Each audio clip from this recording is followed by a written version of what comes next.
Welcome to the UK Travel Planning Podcast. Your host is the founder of the UK Travel Planning website, Tracy Collins. In this podcast, Tracy shares destination guides, travel tips, and itinerary ideas, as well as interviews with a variety of guests who share their knowledge and experience of UK travel to help you plan your perfect UK vacation. Join us as we explore the UK from cosmopolitan cities to quaint villages, from historic castles to beautiful islands, and from the picturesque countryside to seaside towns. Hi, and thanks for joining me for this week's episode of the UK Travel Planning Podcast, where we aim to provide you with practical tips and advice, travel inspiration and more to help you plan your perfect UK vacation. As those of you who have listened to the podcast before know, we love hearing from those of you who've recently visited the UK. And this week we have another wonderful trip report for you. In today's episode, I chat with special guest Debbie Harson, who with her daughter Emily spent 4 weeks exploring the UK in August and September this year. Debbie lives in the US and has a lifelong love of the UK. She's an experienced traveller who has visited the UK on many occasions. However, this was her daughter Emily's first trip. In this episode, Debbie shares tips about how she planned her trip, how they got around, their favourite destinations, favourite foods, and how both herself and Emily managed to pack for a month with carry-on and no checked baggage. So without further ado, let's hear from Debbie. Hi, Debbie. Thank you so much for agreeing to come on the podcast. I'm really excited to talk to you about your recent trip to the UK. So would you like to start by just introducing yourself, tell us where you come from and who you went with on the trip? Absolutely. Thank you so much for having me, Tracy. I'm Debbie Harson. I live in Northwest Pennsylvania in the United States, and I was able to go on this trip with our eldest daughter, Emily, who lives in Georgia. So it was a meeting on the East Coast, and it was flying over to the UK. We'd actually been planning this trip for probably close to 10 years, and life happened, and we weren't able to do it, but we finally were able, and we decided to start in Edinburgh because she always wanted to go to Loch Ness, and we knew that'd be an easy trip up there. Yeah. And then we went down the east coast of England, and then we ended up staying in London for about 12 days and doing day trips from there. And we were ultimately over in the UK for a month, which was not even long enough. We both agreed. Oh, that's fantastic. Did you you arrived after, was it after we had left, or were you there part of the same time? I'm trying to remember now. We arrived August 10th. Yeah. And I think you had just left. We left on August the 8th. Yeah, I remember. Yeah. There's a few people that we kind of were able to see when we were in the UK, which was fantastic. And yes. It was just brilliant. And then there were a few people, so maybe next time we need to orchestrate this better. Fingers crossed. So yeah, we that's so I thought you kind of arrived after we'd already left. Yes. So obviously you started planning, right, say 10 years before, and a lot of people do, because these are quite big trips. So we get some people who kind of plan last minute, and then we get some people who spend a lot of time and thought and actually thinking about exactly what they want to do. So how did you plan, Debbie? What do you use to help yourself plan? Well, I am a history nerd. Absolutely love it. Have degrees in British literature, minors in history and sociology. So my interest has always been in England for some reason. And so I read every history book I can get my hands on. I've read tons of guides.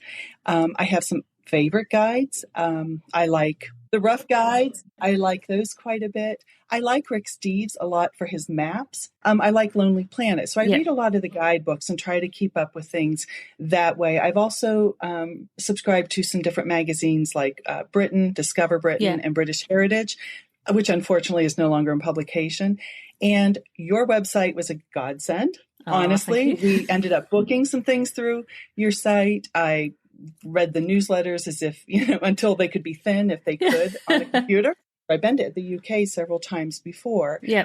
Emily had not. So there was a lot of planning in terms of what would you like to see? And her answer typically was everything. So We hear that a lot. It's not possible, No.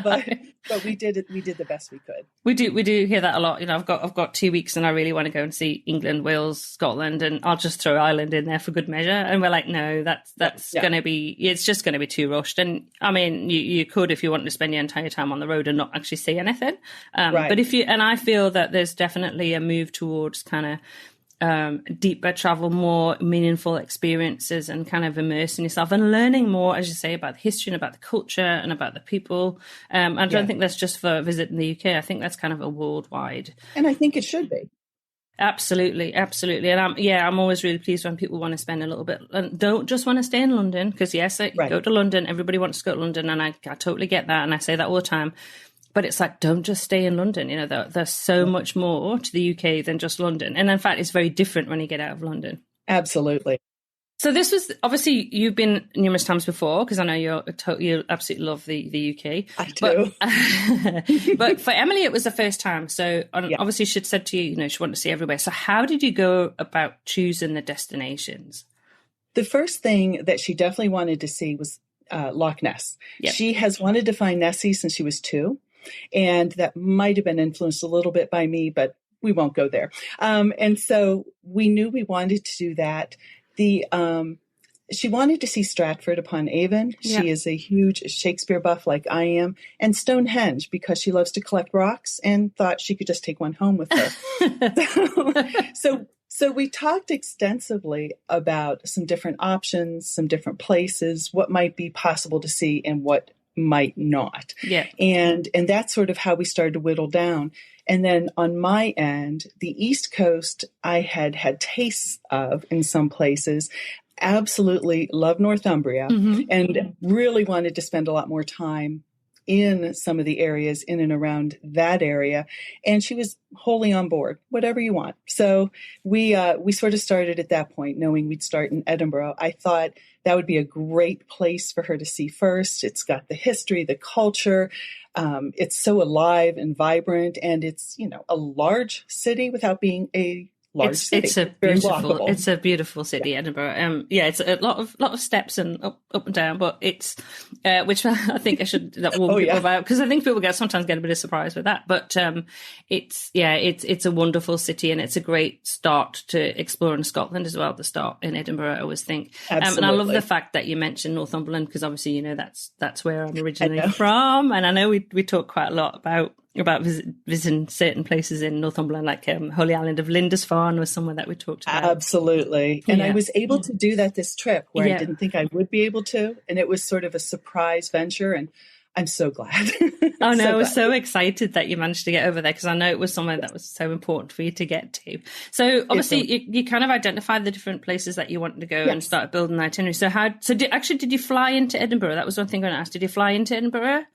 We did. We flew from Atlanta, Georgia. Yeah. We had a brief layover in Amsterdam and then into Edinburgh. So yes, we ended up flying into Edinburgh. And then out of Edinburgh, out of Heathrow? No, out of Heathrow. Okay, yes. So that works really well. And I think that's, I've also talked to people about that, you know, flying to one and out of another, because you don't necessarily have to go in and out of Heathrow.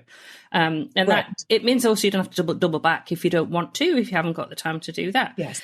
So that's good. So how did you decide to get around? Did you drive? Did you take the train? Which I know it's been quite difficult this summer because there's been quite a few strikes. So yes. how did you get around? The train actually factored into some of our later decisions. We ultimately decided to do a tour on the east coast of England. It's a tour I've been looking at for a number of years, because it did include the Holy Island. Yeah. And then once we had booked that tour, they took the Holy Island off. And that's where oh, no, they can't do that. But never fear, it ended up getting back on. Yeah. So we had a tour that was 11 days down the east coast, from Edinburgh down to London. So that took care of the bulk of our transportation that way. Yeah. We took a Robbie's one-day tour to Loch Ness. Mm-hmm. And we had planned, once we got to London, we were going to take another smaller tour with the same company. That would take us to Stratford-upon-Avon for 2 nights, and then Bath for 2 nights in the surrounding areas, and then back to London. Well, that one ended up getting canceled because of lack of numbers. Even though it was a small group, there was a lack of numbers. Mm-hmm. And we were debating, if we had done this, we were taking the train to Canterbury. Well, in the meantime, we hear about all the rail strikes. And so the mild panic set in. And we ended up doing another tour by a group called CIE. And it was called London Day Tripper. So we got to stay in London for 12 days. So just one hotel, which was nice after having been in hotels for a couple days. And then one night and a couple days. The 12 days was good. And this ended up hitting all the high parts that we wanted to hit: Canterbury, Leeds, Stratford-upon-Avon, Oxford, Stonehenge, and Bath. So we were really fortunate that these day trips were possible in that form. And so we ended up not relying on the trains at all, just because. Yeah, it has caused, and there's going to be, there are, I don't know when, by the time this podcast comes out, what the situation will be, but I know for when we're recording now, there are going to be some strikes that begin in November. I just read. Yeah, which is just because I'm hoping that I really hope that this can get sorted soon, because obviously it's having a major impact. It is. I mean, people planning to visit the UK are already kind of like, I'm not sure about taking the trains, because obviously you create your itinerary around that, and then it can be difficult. But then again, as I've said to quite a lot of people as well, at the moment you have to kind of be flexible with travel and kind of go with it, because you just, we've had a turbulent few years, and there's been all sorts of issues with airports and luggage and trains and car hire and all sorts of things. So I guess going into it with that kind of flexibility is really useful. So I'm quite interested in those day tours. So did the company pick you up in the morning and then take you out to each of the destinations and then bring you back each evening? Is that, and how many people were in a group? That was a small group. CIE does very large groups as well, and I just was not interested in that. Yeah. And fortunately for our dates of availability, they did a small group. They said it would be no larger than 24, and I think we were right at 22. Yeah. Sadly, there were days that not everybody in the group decided to do the day trip, which I didn't understand, but that's their choice, of course. Yeah. And yes, the hotel was the center. Okay. And we were picked up there and dropped off there each day that we went out. And it worked quite well for our purposes. It made some of the visits to some of the places rather quick, obviously, but it gave Emily the taste. And then certainly gave her the opportunity to say, I want to come back. And I said, oh, okay. Yeah, I think that's the advantage of that, isn't it? Because you can go out, have a look. I mean, some place like Stonehenge, you can go out and half a day is enough to go to Stonehenge. Yes. But if you want to go somewhere like Bath, right. I'd stay in Bath for a couple of days. Really, it's worth exploring, and I know it's actually Bath's a really good base as well to explore from there. But yes, I guess the thing was, when you're staying in London, there are so many fantastic day trips that you can take. Right. Part of it is deciding which ones you want to do. But if you've got a company like that who I guess have selected the top ones, like you say, Canterbury and Bath and Stonehenge and Stratford, that's all catered for. Absolutely. So that was really good. And as I say, it gave Emily a taste. So does she have a list of places she wants to go back to next time from that? Definitely. I know. Yeah, actually, she told me she wants to go back to Stonehenge at the solstice. Okay. Oh, yes. It'll be busy. Yes. She would like that. We definitely would like. I have stayed in Stratford for a longer period of time before, and I definitely would like to do that again. And she wants to do that so we could see a play, or just sort of enjoy Stratford after 5:00 at night. Yep. And we were there on a Sunday, so it was very busy. Yeah. Yes, exactly. So that's something that she definitely wants to go back to, and she fell in love with Edinburgh. So I think she would stay there forever. There. Yeah. Yes. Well, my mum lives very close to Stratford, so you can always pop in and there see her. I absolutely would. Tell her not to be surprised. I'll say that. I say, we've got Debbie's coming to say hello. Yes. I know when I was back, Stratford was actually, because obviously when I arrived I was a bit jet lagged, so we went to Stratford for the day. The weather was absolutely glorious, and it was in May, so it wasn't too bad. And actually, I'd spoken to my stepsister, and we were planning to go back for a play, and then of course life happened in between, and everything got busy. So that's also on my list for next time to go back to. And obviously, there's so many wonderful places around Stratford. So did you get to the Cotswolds for a trip? No, we drove through it, and that was about it. We did take a one-day trip as well through Get Your Guide that you had recommended to Highclere. Oh, and yes. Yes, they took us to Brampton Village as well. So you get a little taste, of the Cotswolds as you go through there too. But we didn't get to go through the Cotswolds the way that you should. where you can savor and enjoy. Really enjoy it. Yeah. Yes. I know a lot of people, again, though, will do that day tour there so that they get a taste for it and then kind of go, okay, we really like the Cotswolds. Next time we're going to spend a bit longer. Yes. Yes. And it, for me, it's such a stunning, beautiful area. And I know it's like, it's always so touristy. I'm like, well, there's a reason why it's touristy, because it is so beautiful. And you go from one village to the next and you're going, oh, there can't be a prettier cottage. And then you go to the next village, oh my goodness, that's even prettier, and it is, I always feel like that, and I'm English and I go through and go, oh my goodness, it's so beautiful. Absolutely. So obviously when you were traveling around, you stayed in lots of different accommodations. So was the accommodation always provided through the tour, or did you sort some accommodation out yourself? Our first accommodation, we did sort out ourselves in Edinburgh, and cannot recommend it enough. It was on George Street, just past Charlotte Square. So right at the top of George Street. So very close to everything. And it was called Eden Loch. And it actually was a self-contained little apartment. And this was the entire building were these apartments. So we had, kitchens and a lovely bedroom and bathroom, a washer dryer, which was really, really good for us considering how we packed, and so close to everything and just so lovely. I later found out that the NHS had stayed there at the beginning of the lockdown. Oh, okay. That's where they had been, those locals and I thought that makes perfect sense. It was so accommodating. Yeah.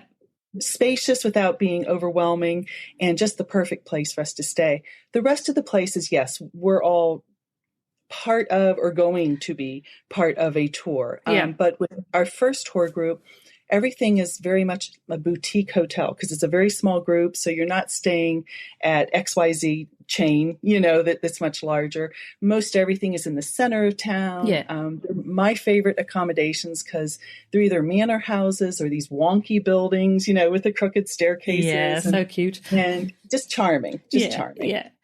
Yeah. So sounds brilliant in terms of like being able to find somewhere so nice in Edinburgh to stay in that suited your needs. And then obviously when you're the tour, they kind of that you do expect that to be part of it, and that they, that you're going to stay in nice accommodation. So should we go through a bit more of the itinerary in terms of the standout destination? Because obviously you've been there a few times before. Sure. So was there anywhere for you this trip that you were, obviously we know you went to Holy Island, which it's really funny. So I grew up in the Northeast and I did not know until I was X age that that was Lindisfarne. I seriously didn't, because in my house, it was always called Holy Island. And then when somebody called it Lindisfarne, I was like, where's that? Where's that? And I was like, my mum was probably going to listen to this and go, Tracy, honestly. But I really genuinely didn't know, because that's what it was always called. So so Holy Island is what I always call it. So I know that was that was a highlight. It's a beautiful island. What was so special about it is the night before it had just poured. Yep. So as we're approaching it, there's this heavy sea mist. I mean, it even looked otherworldly. Yes. Yeah. And of course, the tide is out and you're driving, but you can see the water. You can see the pilgrims walking. I mean, if you wanted an authentic feel of what it must have felt for the monks or even the Vikings or the Saxons, the first time they came upon it, I think I felt it. Yeah. It was pretty amazing. That's it really fantastic. was. It's like, that genuine connection with history, isn't it, when you get that? Absolutely. And so we were in the summer, so that we call that sea fret. Sea mist. We call that sea fret because when it's warm and it's that, but it's not so warm when you get in the sea fret, but that kind of mist. Yeah, I remember that. I guess that's what I've always called it. Yes, a sea fret in the summer. So you managed to get over there. So what other? Obviously, you enjoyed the time in Edinburgh, and what were the other kind of highlights for you? Would you say highlights for me? I fell in love with Lincoln. I had never been. Okay. And it is, first of all, to preface, I love York because York to me feels like you're stepping back in time and like you can just immerse yourself.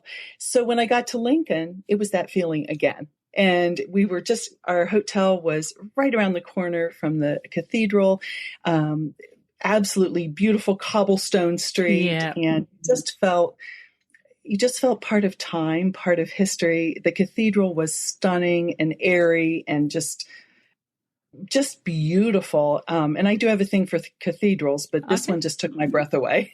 Did you walk up steep hill? Oh, yes, we did. that was interesting, but it was also one of those challenges. As you had mentioned, Edinburgh has so many hills. Yeah. And I had told Emily we'd be walking a lot, and I hadn't taken into consideration to tell her Edinburgh is straight up and down the whole time. Yep. So, of course, we get to Lincoln and there's steep hill, and I just got the eyes, but it's there. Absolutely. And you've got to walk up it. You just have to. And there's some really nice shops and cafes as you go up as well. Nice place. Absolutely. Lincoln was a standout. And the other standout to me, too, was Cambridge. I've been fortunate to be to Oxford many times. Love Oxford. I'm probably going to garner some enemies here, but Cambridge beats it. That's such a common discussion, that Oxford, Cambridge. Now, I've been Oxford numerous times, and last time we were in the UK, Doug went to Cambridge. He really likes Cambridge. Now, I'll put my hand up and say it was somewhere I couldn't remember going to. I think I may have been there when I was younger. And so on this last trip, Doug was, we have got to go to Cambridge. You have got to go and see Cambridge, because you're always talking about how much you love Oxford, so go and have a look at Cambridge. Right. Oh my goodness. I fell head over heels in love with Cambridge. I agree. There's just something about it, isn't there? The weather, we were very lucky. The weather was fantastic. We went punting down the River Cam, so you see the backs of all the colleges. Magic. I just thought it was actually magical. Really, really magical. I really enjoyed it. And, we're already starting to plan our itinerary for next year. And we want to go to places that we didn't go to again to just, get our knowledge back up for some of those places that we haven't been to for a few years. But Cambridge will be back on the list. Absolutely. Now, we went punting as well. Yeah. It was a Sunday and it was crowded. The River Cam was packed. I was taken aback by the idea of it being more bumper car than romantic, quiet, because there were so many people that obviously were trying their own hand at punting and getting, yes. Yeah, we had that as well. There was one guy who was trying that, and the guy that was the professional, I guess, punting or Stan, he was trying to help this guy that didn't really have a clue and was kind of going all over the place. So to be honest, we did it in the week, and it wasn't that busy. It was in July. We were there end of June, beginning of July.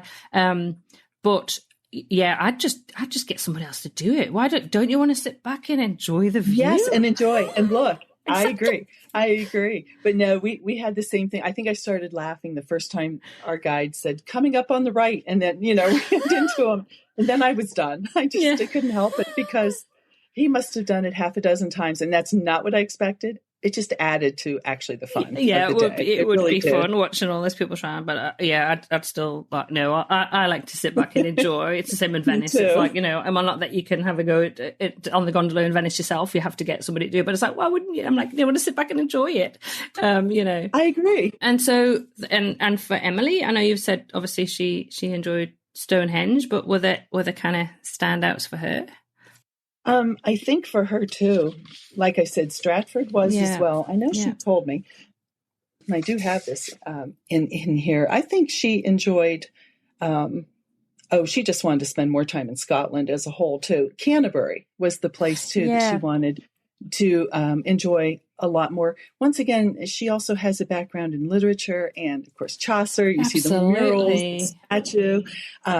Kit Marlowe, was baptized there. And so there just was a connection. We did spend a wonderful day there, but it had a lot of time to roam around and look at things and go through the cathedral, common theme. But, we had to. You have to. You can't not go to Canterbury and not go to the cathedral.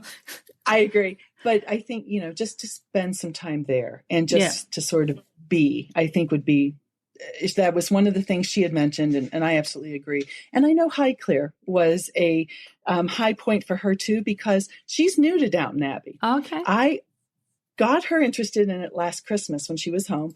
She started watching the first movie. It was being replayed on some television station. And of course, she's asking questions. Who's that? What's that? What's, And I said, Emily, we're going to the UK in 7 months. You have to at least watch the first season of this. And so when she got home, she did. Yeah. And she tore through the whole thing. Then she watched it again. And by Valentine's Day, her boyfriend ended up taking her to the Highclere display that was in Atlanta, Georgia. Oh, So she could wow. see, the costumings and different things. So she does have that one up on me, but she's devoted, so enamored with the show now. So that was something that we didn't think we would be able to do, because when our trip was originally planned, it was actually 2 weeks later than what we were over. And so by the time we arrived in London, Highclere was going to be closed for the season. Yeah. But it got moved up 2 weeks and we were able to go. So it just worked out the way it was supposed to. Oh, that's brilliant. I know we talk in episode 21, I think it is, about Doug and I's favourite experiences from our trip this summer, and our visit to Highclere was in there. We both were actually blown away by it. And we're both fans of the show anyway. But we actually went on the hottest day of the year. So it was there's a couple of days in July when it was 42 degrees in the UK. So it wasn't the most pleasant travelling weather. And we were actually down in Cornwall and had to travel up that day from Exeter. We've gone to Exeter at that point in Devon. And we had to go up to Highclere, and we were like, it's going to be really, really hot. And, you have all those doubts and worries and think, but actually, oh my goodness, we thoroughly enjoyed it. I absolutely would recommend any Downton Abbey fan, if you can, in the UK, if it's up, you go and visit, because it's magical. And didn't you love the fact that, you can't take any photographs in the house, and I totally get that, because it's a private, it's somebody's home. It's a home. Exactly. But what I absolutely loved that they did is they put stills from their TV series and the film in each room, so you could see. The rooms look exactly the same, but you had those pictures of the different scenes, and I thought that was brilliant. I really enjoyed that. That was such a good. It really was. Yeah, it really brought that alive. And then the shop's excellent there as well. I bought quite a lot of presents for people from their shop.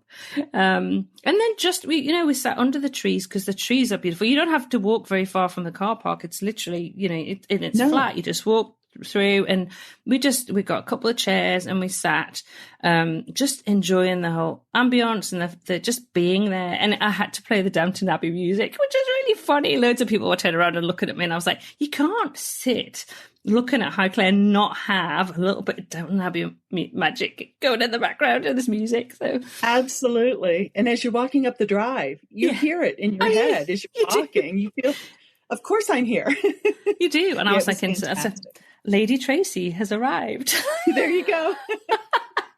So I had to get, Lord and Lady matching mugs, for me and Doug. So. Absolutely, that was it. Yes. Yeah. So I'm so glad that you got there and you absolutely enjoyed that day. So definitely. Yeah. Is there any other highlights that you want to talk about, or should we go on to food? Actually, one other that I don't want to forget about, when we mentioned how Highclere is someone's home.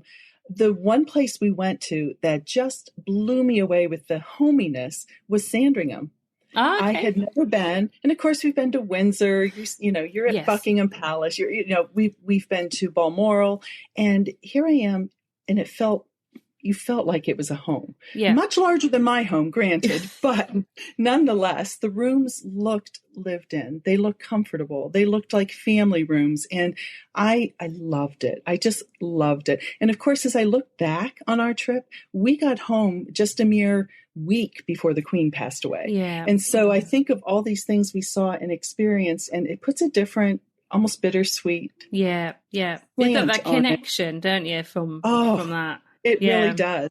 It really does. But I would definitely, if anybody's in that area and is questioning going to Sandringham, and they're interested in royalty or in history, there just was something so compelling about seeing just a family home. Yeah. Really. Yeah. Just a beautiful family home. Well, I haven't been, so I will be adding that into my itinerary for next year, Debbie, because, it's somewhere I haven't actually been to. I'm not sure if Doug has, actually. So we'll add that in. So we can kind of. It was really lovely. It sounds really nice, and to say it's not somewhere that we've managed to get to before, so it's good. That's the thing, is it's really useful for us that we talking to you and talking to other people, because there's some places that we go, actually we haven't been there. Why have we not been there? Right. Well, we need to go there, so we just add that to our list. So that's brilliant that you managed to experience that, as well as you say. You were there. You left just not too long before. Unfortunately, we lost our Queen, which was very sad, and it's had a huge impact, I think, on on around the world, really, because she was just such an amazing monarch.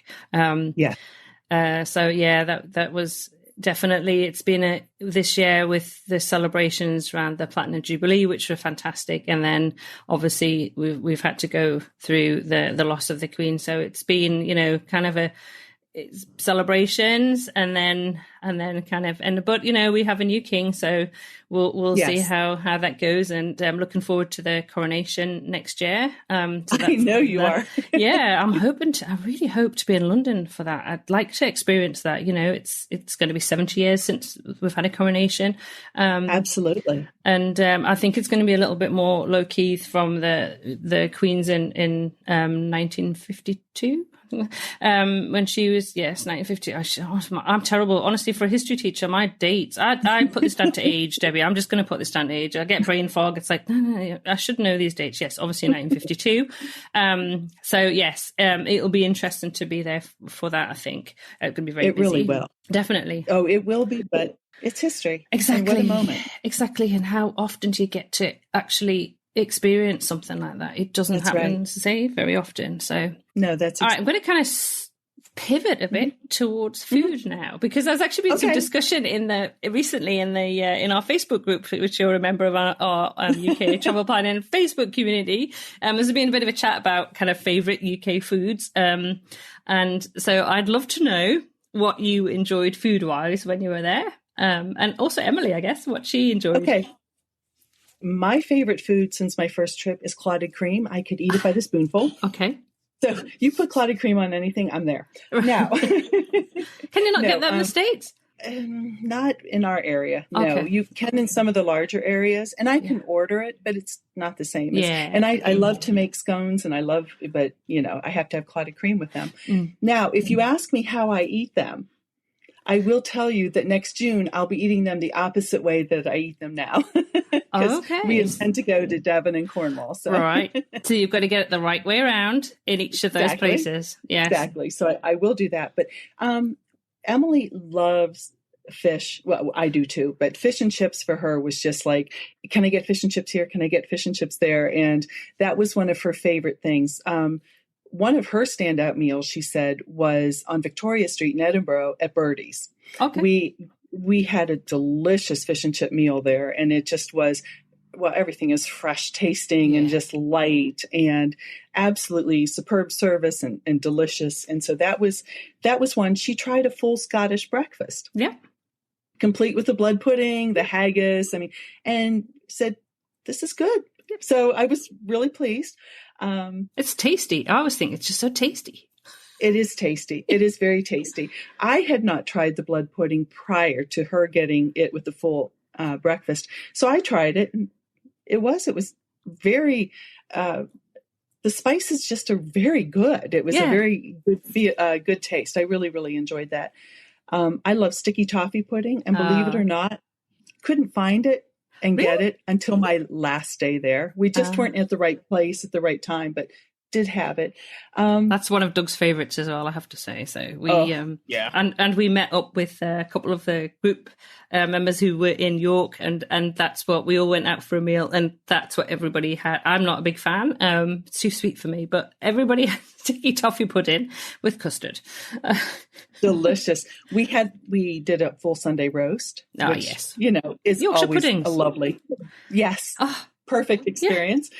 And Cornish pasty. Obviously. Yeah, absolutely. Obviously. Yes. And, you know, a lot of what we ate, because we didn't plan on a lot of fancy restaurants per se, because we didn't want to have to interrupt our day wherever we were and whatever we were doing in order to make a reservation, if at all possible. Yeah. So a lot of what we had too were just fabulous sandwiches in the different cathedrals we visited, or Downton at Highclere. We had fantastic sandwiches, or sometimes we'd pop into Greg's, or Greg's is good. Just grab something to take, sausage rolls, those types of things. We just would grab something light and fresh like that, and we enjoyed it all. I don't think we had anything that we didn't enjoy at all. I think our food was all very, very good, but mostly seafood when it was a sit-down meal. Yeah. Yeah, and not always fish and chips, but seafood. I absolutely adore scampi. I love scampi and chips. It's probably one of my favorites. So the first week I was back, I think I had it 3 nights in a row. Then when I was in Scotland, because I don't particularly like fish apart from a few things like cod and scampi I'll eat.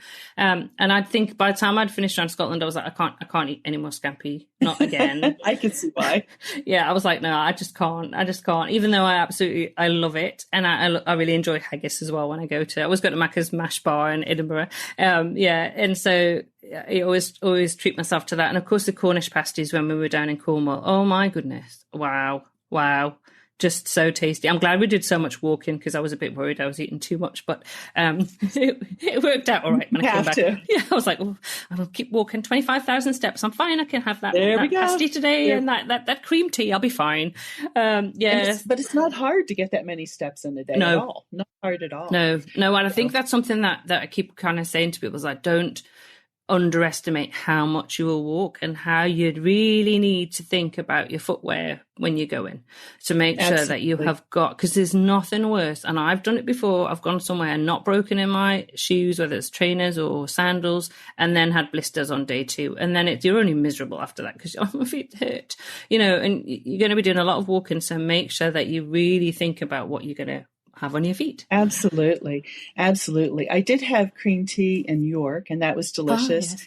And then we did Bridget's double-decker tea bus in London. Once again, booked it through your site. Oh, the food was superb. Brilliant. So much of it. And thank heavens we got to bring our little goodie box back. Yeah. I'm so glad you enjoyed that. That's and you get to see the sights as well. With drive you around, you see the sights, you have your meals, so you're getting kind of everything. It's really good. It was really good. I guess it'll lead us into, was there any other kind of date? Obviously you did the Bridget's Bakery bus. That's kind of a tour and an afternoon tea. Were there any other like tours that you did apart from, because obviously you were doing 2 main ones. Was there anything else you fitted in that you could do?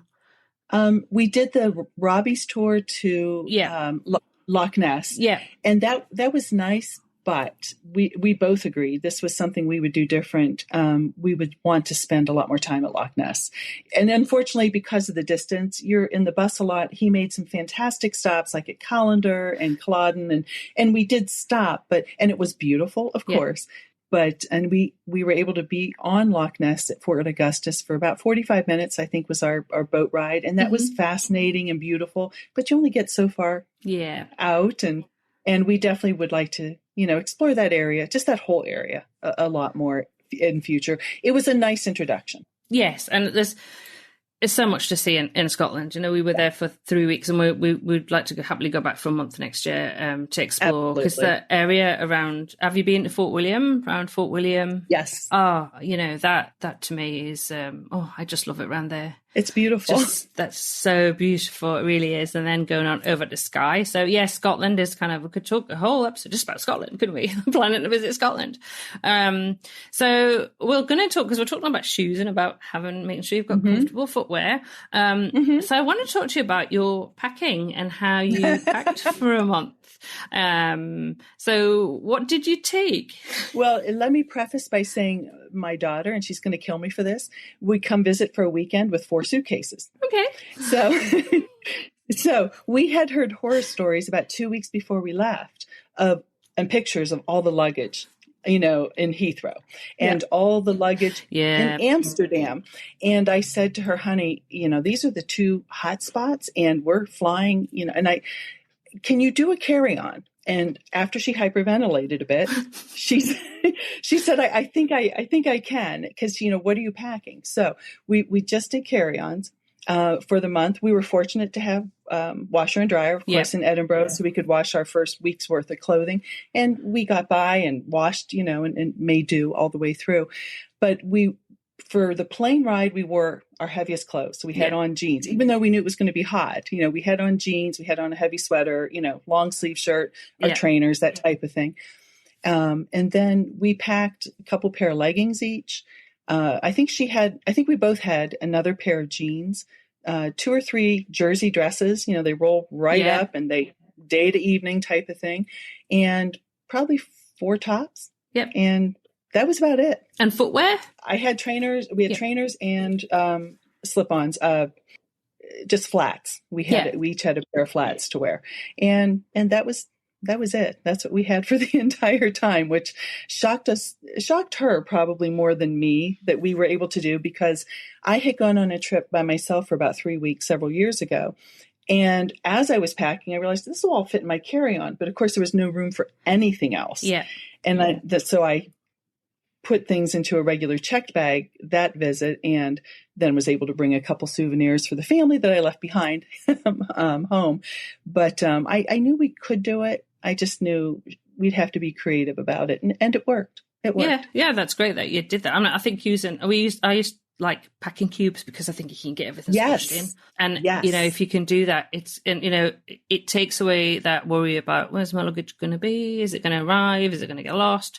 And you have to it makes you be more creative and think, what am I going to take? And I didn't take a huge amount for 3 months actually, but I did have some things in the UK at my mum's house that did make things easy. But I took 3 pairs. I had a pair of sandals. I had a pair of boots for Scotland, because we were there in May when it was still cold. Right. And a pair of Birkenstocks. That was it. And that lasted me for the 3 months. Because footwear is always a big thing for me, because I have terrible problems with my feet. So I'm like, I have to be comfortable. And then after that, it was, again, leggings. I mean, whoever invented leggings, really, I could kiss them. Yes. Because they roll up so small, and, you can... That's it. They don't take any room up, so that's brilliant. Well, I'm going to, as I was saying, I'm actually going to Southeast Asia for 2 and a bit weeks coming up, and I have a 7 kilogram allowance. So let's see how I get on. Leggings and knit tops. I might be a bit hot. Yeah, that's true. It's going to be short. I think I'm just shorts and t-shirts and a couple of little dresses. It's more, I'm thinking, how I'm going to manage my laptop. I don't know how much that weighs, but so that's going to be. But I think it is the way to go. If you can get away with just take and carry on, why not? It's less hassle. Leave a little bit of space for the things that you're going to buy. Yes, because there's always. So did you buy? I didn't put this on the list of questions when we're talking about, but no, go ahead. What sort of things did you buy when you were there? Well, I started several years ago buying pen and ink drawings of places I visited. And of course, they're not framed, so those fit in very easily. Yeah. Emily went over thinking she was going to purchase a keychain from every place she visited, and ended up amending that to a pin. And she had a backpack, and she put her pins on her backpack, which was absolutely, brilliant and easy to carry. Beyond that, I think I bought a book and a sweatshirt. And I wore the sweatshirt on the plane on the way home. Emily bought a lot more. It was her first trip. She had to buy Nessie. So she did in London have to purchase another bag. Yeah. But flying home, we had a direct flight to Atlanta. And she said, Mom, if my check bag is late, I live here. It won't be a problem. Exactly. And it wasn't. It got to her just fine. But we just... Oh, and a raincoat. I packed a raincoat too. I didn't want to forget that. That's important. There you go. That was, she did have her fill of gins. She brought back lots of gins. She discovered she loved, everywhere we went, she would buy, a sampling of whatever they had there. So she had a variety, and we had a couple that, we tried and then went back and bought a couple more for her to take home. So yeah, she had a lot more in terms of souvenirs than I did, but it managed, and she was able to put them all in her her checked luggage coming home, and they all made it. That's so good. I must admit, I brought some gins. Maybe the snafu, will be over. I brought some gins back as well. I think that because everywhere seems to be doing their own gins these days, little bottles, which is perfect. So that they're quite easy to put in your checked luggage and bring back. That's really useful. So obviously you have been before, like I said, to the UK quite a lot of times. So I guess there wasn't anything that surprised you on this visit. There might have been, you can share, but was there anything, I guess, if there was anything Emily wasn't expecting that surprised her about the UK? Did she? She wasn't expecting the heat. Okay. And even though the news was covering the drought that they were in, and so forth, I think she still, you look at a map and it's so much further north than we are, that how could it be possibly as hot as it was? And I think that surprised her. And of course, our hotel in London had air conditioning, but I don't remember any of our others having air conditioning. You have fans, and she was surprised when I would just open the window and they were screenless, because we have screens in all of our windows here. And Mom, aren't things going to fly in? I said, no, not really. And, we just would have the fan going. I think that surprised her. Beyond that, she liked how everything was cashless. That was, she enjoyed that. I mean, we had to have cash for some smaller restaurants, some of the cabs, that type of thing. But she really enjoyed the fact that it was cashless. She just had her card on her phone and could just tap and go. And she just thought, that's so easy. You're not getting things out. You're not exposing yourself to thieves or so forth. And exactly, she really, really enjoyed that. It's definitely got a lot easier with that in the last few years, that you can do that. Yeah. And I know there's been a lot of chat about whether, just have contactless or should you take cash. And we just published an article about that actually a couple of weeks ago, because we got caught out a couple of times where we didn't have any cash. We couldn't get part. Right. It's more so out of London, but, sometimes to the toilets or trying to get parked in St. Ives, we didn't have any cash. And it was one of those where you need to do it through your mobile phone. And because the way we had our mobile phone tethered to a Wi-Fi device, so we couldn't work out how to do it to pay for the parking. So I got a bit frustrated. I was like, I'm going to have a look around. You stay by the car, Doug. So it was like, well, thanks. So we decided what we did is the next time we just parked the car, got the train in from, changed it St. Earth, and then onto St. Ives that way. So it was a lot easier getting the train in. So I'd recommend, if anybody's going to St. Ives, unless you're going to stay in St. Ives, get the train in. It's a lot easier for parking. Yeah, absolutely. So obviously you're planning Devon and Cornwall next time, which is really exciting. I am next June, and this time I'm taking our youngest daughter. Oh, so wow. This will be fun sharing that with her. Is this will be her first visit to the UK, or has she been before? This will be her first visit. Nope, this will be her first visit. None of our children had been. Yeah. My husband and I waited until they were gone before we started traveling there. So no, none had been. And so this will be her first visit, and she's pretty excited about it as well. I bet she is. Well, because there's lots to talk about when it comes to Devon and Cornwall, that's for sure. Yes. St. Michael's Mount, that's what I'm going to say. Yes, she chose that area because she loves the water, and she says, as long as we can be close to water, I'm good. Oh, well, you will be. Yeah. It's absolutely lovely there. So obviously, is there anything, bearing in mind what you went through in a few kind of cancellations this year, and but obviously a lot of great things that happen. Is there anything that you would do differently planning? Because obviously you are planning. Is there anything that you kind of thought, well, you know what, I'm going to do that a bit differently next time? Well, one of the things that I prefer to stick to is when we have free time on our own and we're planning days. And we certainly did this with days, for example, that we went to Westminster Abbey or what have you. We planned just one or two things those days so that all the unexpected that comes up and you could just enjoy or not panic in the moment type of thing. So I think what I would, doing differently for me is going to Cornwall and Devon, because I've never been to that side. Oh, okay. So that's going to be an incredibly wonderful vacation. But I think the next time I go after that, my husband and I have talked about renting a car and just driving through Wales, which we both really love, and not being on anybody's agenda or itinerary except our own, and stopping where we want. And that's something I am looking forward to. So as we're planning for the future, those types of just very casual trips are really in the offing. I always end the podcast and I always ask the same question because it's really useful. But what is the one tip you would give anyone who's planning to visit the UK for the very first time? Well, this is something that my husband and I were discussing today. And of course, Emily and I discussed it as well. And our number one tip is enjoy the moment in the area that you are. And you're never going to see everything. It's just impossible no matter where you go.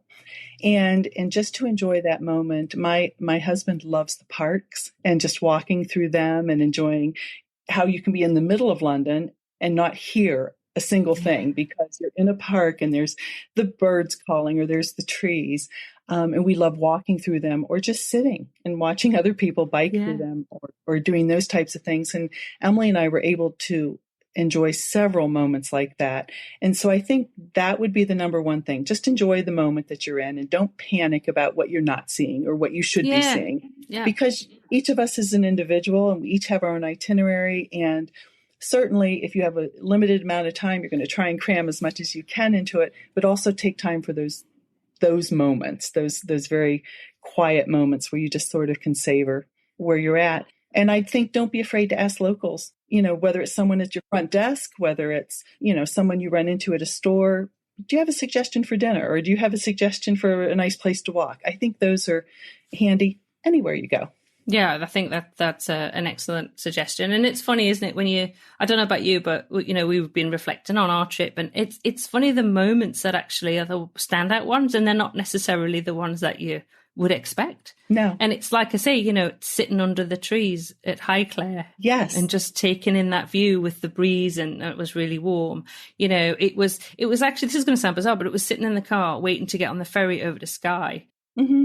It was that, and watching the lorry drivers reverse their lorries down this really thin ramp onto the ferry. And it's, that's something I would never have said before I went over that. Those are going to be things that stick in my mind as like, wow, moments, because it sounds, but there were, it was, or even just, sitting when we were walking through towards Kensington Palace, just walking through the park. It's that, isn't it? And how beautiful it is. Exactly. So it's lovely. I'm so happy that you came on today, Debbie, and to share all your insights and about your visit, and it was brilliant. And I'm hoping maybe next year we'll be in the UK at the same time. So you never know. I would like that very much. We can meet up for a cream tea. That would be fantastic. Yeah, we're brilliant. We can have a cream tea in Devon or Cornwall and then figure out which way the jam goes. There we go. So thanks again. So much fun. Thank you. Thank you. Once again, I'd like to say a huge thanks to Debbie for coming on the podcast and sharing her knowledge and experience of UK travel. As always, you will find links to all the destinations mentioned in this episode at uktravelplanning.com/episode 22. You'll also find a wealth of resources, UK travel inspiration, and more on our website, which is designed to remove the overwhelm and answer all your UK travel planning questions. Also, why not pop over and join our UK travel planning community on Facebook too? We love meeting our podcast listeners over there. Finally, if you've enjoyed this episode, please follow us on your favourite podcast app so you don't miss an episode. Until next week, happy UK travel planning from me.